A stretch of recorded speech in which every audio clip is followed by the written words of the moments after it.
Okay, so now we have this class that we've created, and you've added your students. Let's say, let's say you've added your students. So obviously, the next step that you're going to want to take is that you're going to want to add assignments. So that happens right here in the class stream, which is really cool. Actually, I think I'm going to need to have a student.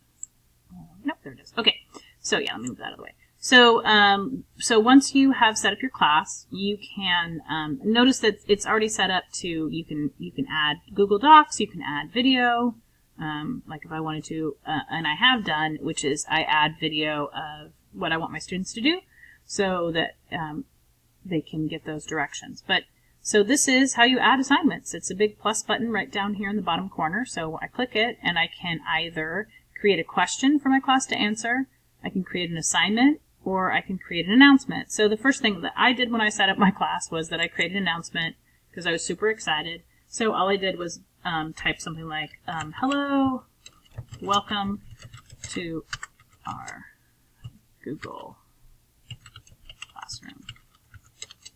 Can't wait to put it to use. And then I posted it. And one of the nice things, too, that I like about Google Classroom is that you can schedule your posts, which I sometimes do with assignments because some of my students really like to find out what the assignments are ahead of time and do them before they come to class and be like, oh, I already did that. So so I'll pick a time after my class has started to schedule it, and the assignment will pop up then instead of when they're in a different class and they're on a computer and they should be doing that class's work and they sneak in and do mine. So you can schedule it and then you can just post it. But so now I've posted it, and you'll see here it is in the stream. So it's the first thing like on our Google Classroom feed right there. So when it comes to, other than announcements, everything else I do, I actually number. And I got that from another teacher who was talking about how she uses Google Classroom, and she talked about the idea that it's best to number your assignments, and I agree with that because just like Facebook has a feed that's just full of stuff, your stream is going to be that way too, although you can manipulate and move things around, which is awesome, so that you can make sure that they always know what they need to be working on. But keeping it numbered really helps to keep students on track so that they know what assignment they're working on. So for example, in my reading class today, right now we have 11 assignments. We just finished our 11th assignment today, and I could say to a student, you need to go look and finish assignment number 7. You haven't finished it, and it's really easy for them to find the number 7 in the feed. So the only thing I don't number are announcements, which also in a certain way kind of sets them apart. So that's really helpful. The other thing that's really helpful when you are creating assignments is to use the topic button. And you can make up your topics. So in my reading class, I think I have things like comprehension. So we have comprehension assignments. Apparently I can't. Okay. We also have something we call adventures in writing. And then we also have reflections. It's kind of good to think about your categories before you start making assignments. You can go back and tag them with the topics after you've created an assignment. It's not that hard to do, but if you've done it ahead of time, it kind of makes it easier, because then students can also search, and you can search assignments by the topic, which I'll show you in just a minute. So it's kind of good to label things and make it really clear. So I did my announcement, and of course all students can see that. Now, when I set up my classroom, you can determine, let's see. Sorry, took you right out of there. Okay, so let's say we're going to go ahead and do our first assignment, and we're just going to make it a question. Questions are easy. It's a great, it can be an exit ticket, it can be an entrance ticket. I tend to use them as entrance tickets to get my students focused. They come in from lunch recess when they're coming into my reading class, so they're a little bit hyped up. So you go back to this plus. I haven't even actually clicked on it. I'm just hovering over it, and all these choices come up, so I'm going to create a question right here. And like I said, I'm gonna label it. So this is going to be, actually, with questions I don't label it either. Sorry, just kidding. And notice you can also choose which students answer. You could actually go through your list and just say, I only need certain students to ask this.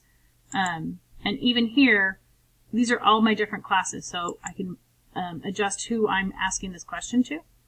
Oh, so right here, I have actually turned off students can reply to each other, because right now it's just not working out with my class. So you have control over that, so they have no ability to chat with one another. And then you can also determine whether or not students can edit their answer after they've given it. So I usually turn this off, but I turn this on, just in case they want to go back and edit their answer, because my entrance and exit tickets, I don't necessarily, I don't always count them as something that I'm officially grading. It might just be just a question that we want to have. So I'm going to call this one 001, and the question could be something simple like, you know, what is your favorite book character? And then I might say answer with 3 complete sentences. I guess I better add this, otherwise I'm having to write, and explain why. So a student who's answering this question is going to tell me who their favorite book character is and explain why. Notice down here in this little corner, I gotta move myself again. I can have them answer a short answer. You can even ask a multiple choice question. So that could be a good like exit ticket for whatever new topic that you're covering. You can just go ahead and have that way to respond. You can also have a due date for it. So you would just click here, and then it will give you a calendar, and you can give the due date. Or, you know, and then here's where you can add the topic. So we'll call this a reflection. So now I have an assignment that is designated as reflection. This is the question. It's going to be a short answer. I'm not allowing students to reply to each other, but I am allowing students to edit their own answer. And right here, I can save this as a draft. Maybe I'm not sure about it just yet, so I haven't decided what I want to do. I can schedule it for a specific time. So I can pick a day that I want them to do this. It's actually Friday right now, but Google Classroom is smart. It knows that school's out and that this assignment is definitely not going to happen today. So it's already suggesting, well, do you want to do this on Monday? Because probably I'm not going to do it before then. Although I'm pretty sure I could force it to do a day that's not a school day. And then you can also schedule a time. So, and then you just hit the button, and if it's a scheduled one, you'll see it sort of looking gray because it's not live yet, or like what I just did, which is I just launched it so it's ready to go. Cool thing about this is I can see that I don't have any students, but if this is my regular reading class, I can see that I have 24 students who have not done it yet and 0 who've done it.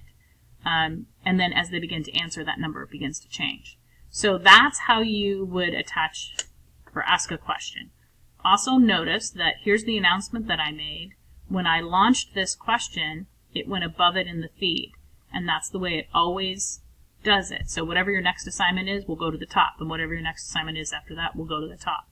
So, and I think that's one of the reasons that I really like numbering them, is that I can look for a number. Okay? So now if I wanted my announcement to be back at the top, I can click right here and I can move that to the top. So now the order is my announcement, and then here is my first assignment. So I have a tendency to leave whatever is newest at the top of my stream because that's where students look first. It's what they see when they first open it, and then they can scroll down. So if you look at my other class, which is the real one, and you look at our stream, you can see this is assignment number 11 that we just worked on today, and I have 21 students who completed it, 2 who did not.